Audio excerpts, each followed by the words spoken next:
प्रदेशाध्यक्ष माननीय रवींद्रजी चव्हाण साहेब, आमचे महाराष्ट्राचे मुख्यमंत्री माननीय देवेंद्रजी फडणवीस साहेब, केंद्रीय राज्यमंत्री माननीय मुरलीधर अण्णाजी मोहोळ, आमचे पुण्याचे शहराध्यक्ष माननीय धीरजजी गाठे आणि ज्यांच्या नेतृत्वाखाली अनेक वर्ष काम करत आहोत तसे विधान परिषदेचे आमदार सर्वांचे लाडके माननीय योगेश अण्णा टिळेकर यांनी दुसऱ्यांदा माझ्यावरती जी जबाबदारी दिली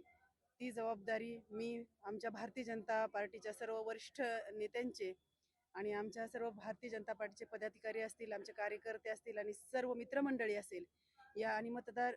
आवर्जून जर सांगायचं म्हटलं तर मतदार राजा हा